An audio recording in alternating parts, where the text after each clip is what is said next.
This is problem 34 from the electric force. In many applications, oppositely charged parallel plates with small holes cut for the beam to pass through are used to accelerate beams of charged particles.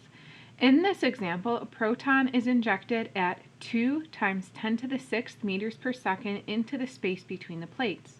The plates have a charge density, that would be sigma,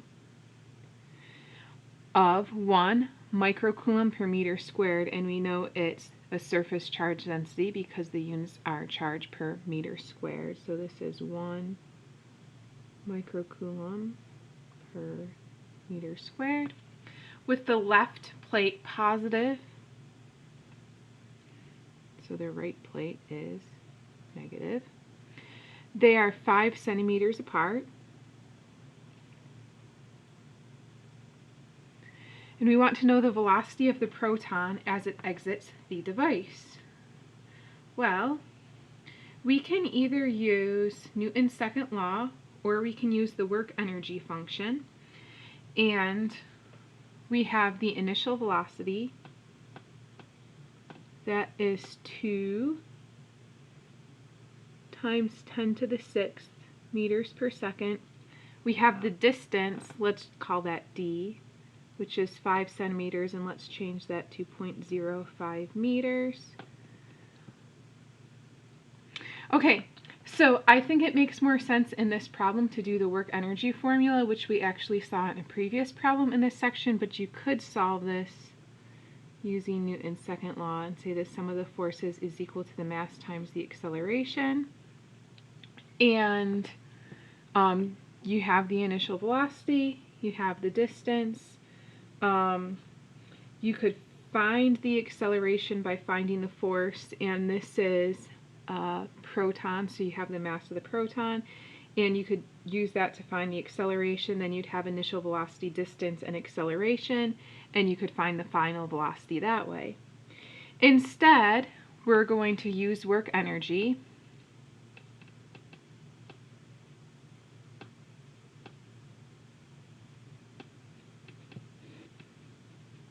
So, or you could do Newton's second law.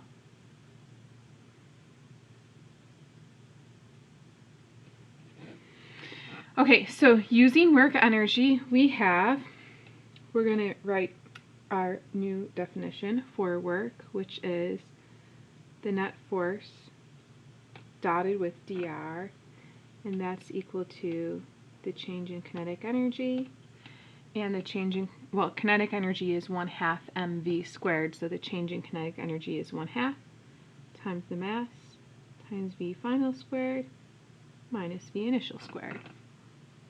So in either case, whether I use work energy or the force, or Newton's second law here, I need to know the net force. Now, unless it's necessary, we're not going to include the force of gravity acting on charged particles. You can check in this problem and you would see that the force of gravity is much smaller than the electric force.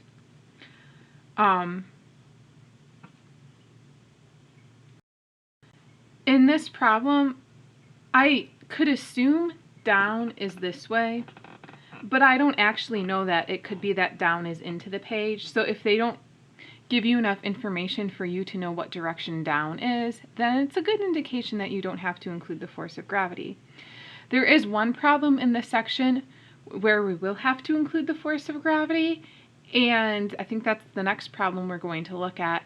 And it will be very obvious to you if you do have to include the force of gravity for electric force problems, because in this problem where we are going to include the force of gravity, it would be impossible to solve without that. Okay, so it should be very obvious. They might not explicitly say to include the force of gravity, but it will be very obvious in that one situation when we do have to use the force of gravity. So we're going to ignore it here. You could calculate the force of gravity to see how it compares with the electric force, and you would do that by taking the mass of the proton and multiplying it by 9.8 1 meters per second squared, and you can compare that to the electric force to see that it's really not going to make a difference.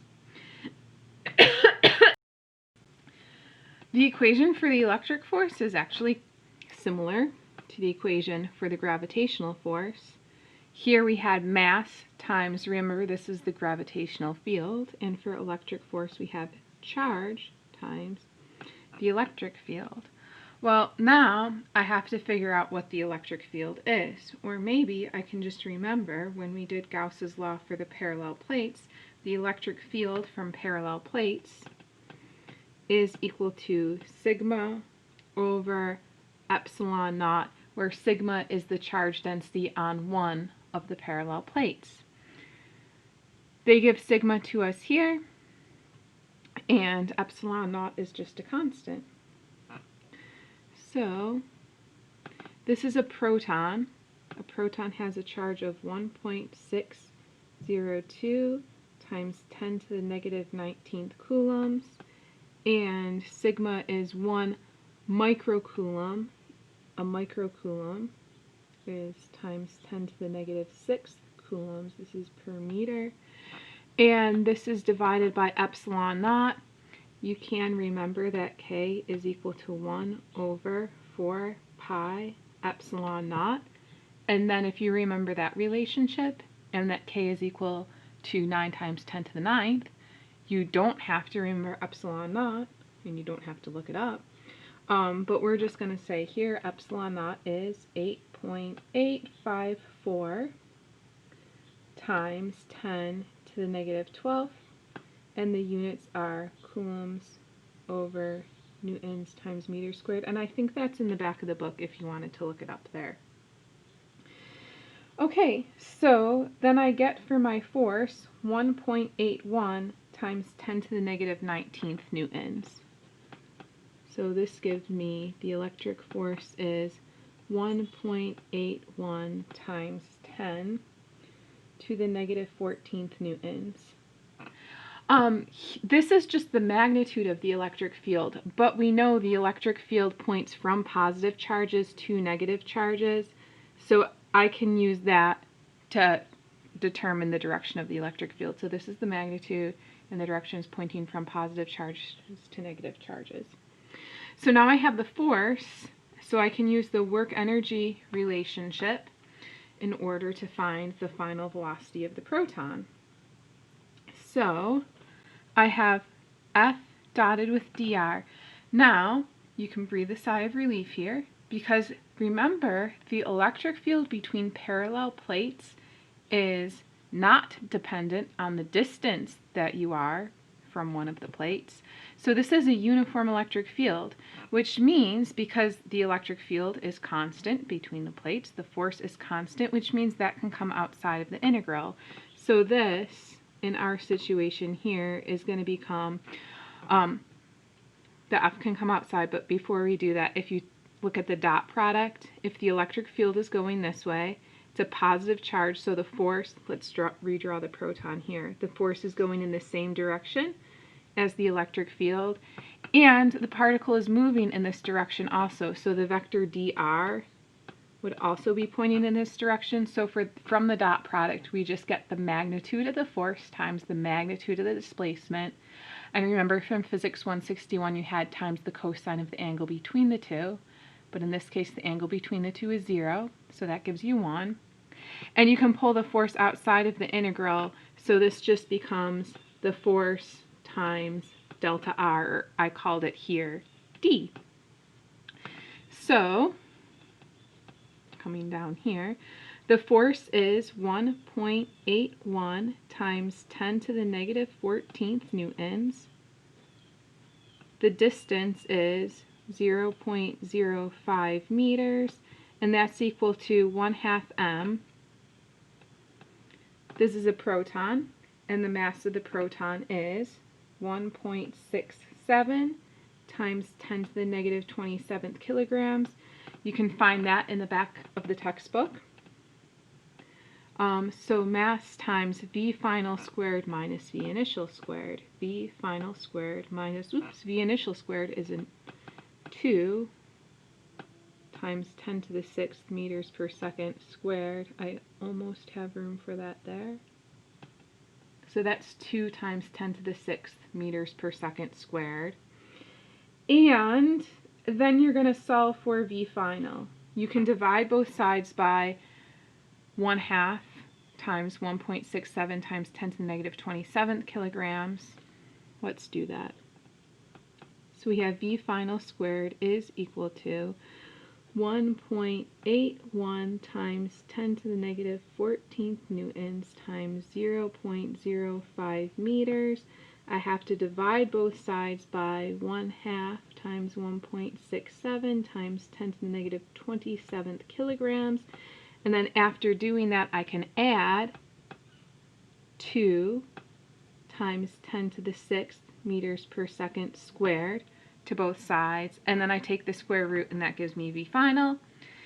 It could be positive or negative, but from the picture here, I know that it would be going this way, so that would be positive. And so if you solve, let's do this. This is equal to 2.25 times 10 to the 6th meters per second. And let's just go back and look at one thing. I have the mass of the proton here. If I take this mass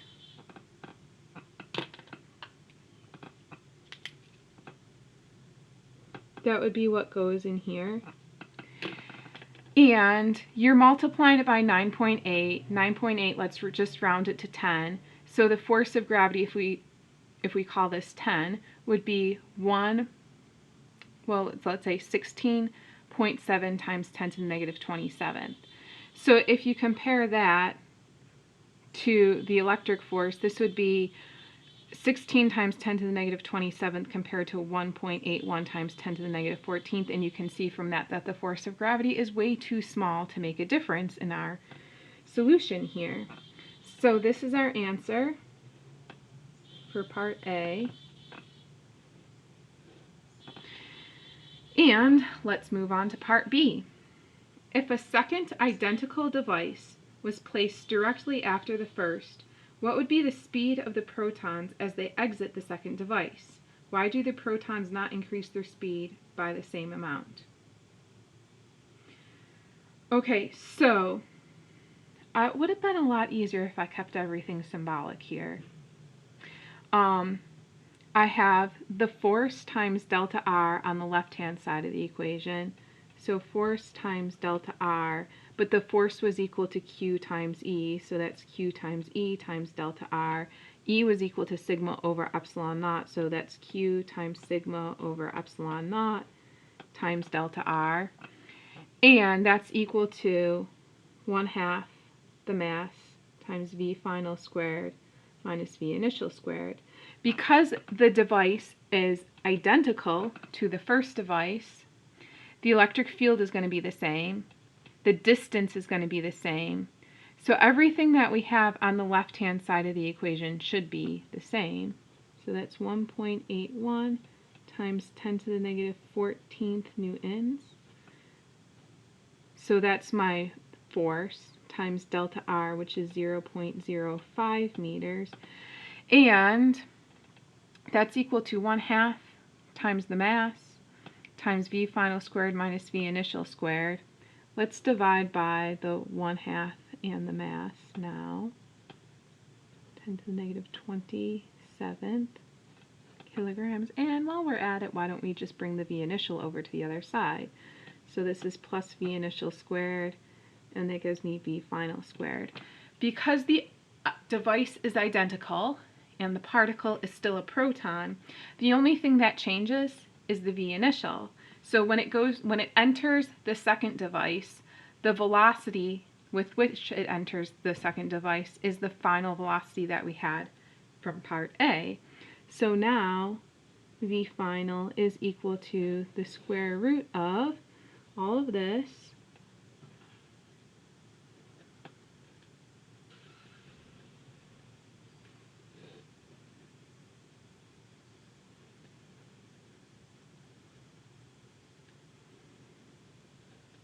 plus, now it's going to be 2.25 times 10 to the 6th meters per second. And that gives me, for V final, 2.48 times 10 to the 6th meters per second. And then they ask us, why do the protons not increase their speed by the same amount in each device? So the first time we went from 2 to 2.5. So if we increased by the same amount after going through the second device, we should be at 2.5. Well, we have constant acceleration because the force is still the same, because the electric field is still the same, and the mass is still the same. The acceleration is still the same.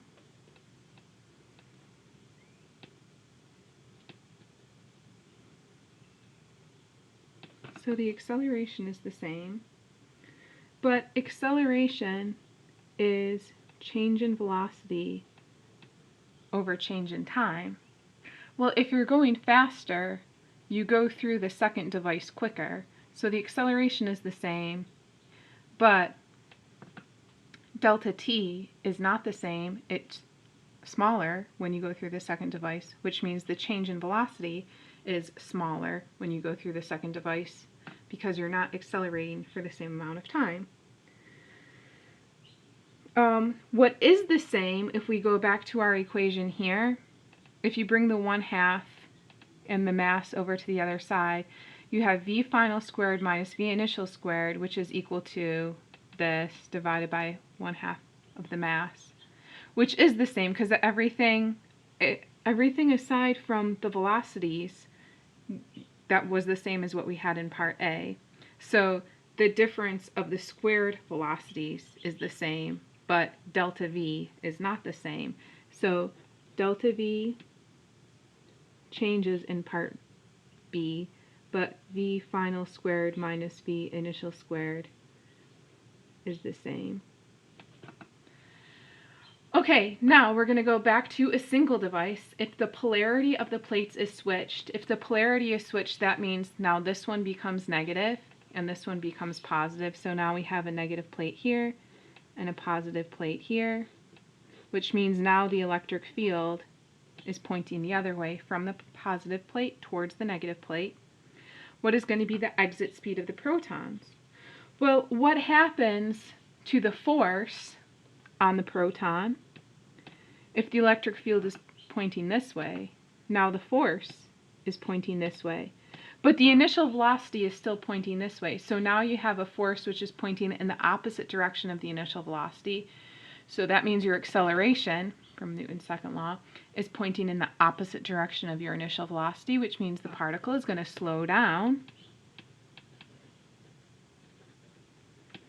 instead of speeding up. And they want to know what the exit speed is going to be. So if we go back to our equation, I guess we can go back to our equation here. When we do the, well, it wasn't a dot product here, so let's go back here. The force is going this way now, but the particle is moving this way. So when we do the dot product, instead of getting the magnitude of F times the magnitude of the displacement, we now have a negative sign in there, which would come from the cosine of 180 degrees.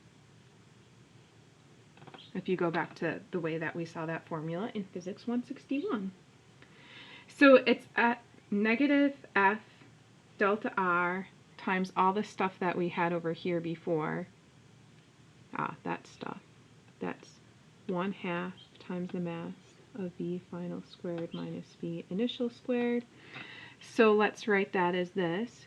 V final squared is equal to minus F delta R divided by 1/2 of the mass plus V initial squared. So now it's going to be VI squared minus this instead of VI squared plus this. So V final is equal to the square root of, all the numbers are the same but with a negative sign in front. So minus 1.81 times 10 to the negative 14th newtons. 0.05 meters divided by 1/2 times 1.67 times 10 to the negative 27th kilograms. I got my negative sign there, and then, this was supposed to be squared, but don't worry, it still gives you 2.48 times 10 to the 6th.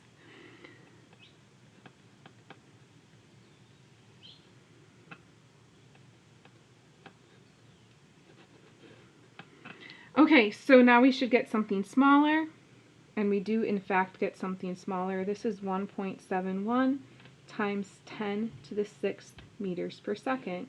And because of the question they asked up here about why the speed does not increase by the same amount, we should not be surprised that we don't get 1.75. So if delta V was the same, if this is 2 and this is 2.5, 2.25, this would be 2.5 and this would be 1.75. But we know when we spend more time between the two plates, delta V is larger because the acceleration stays the same.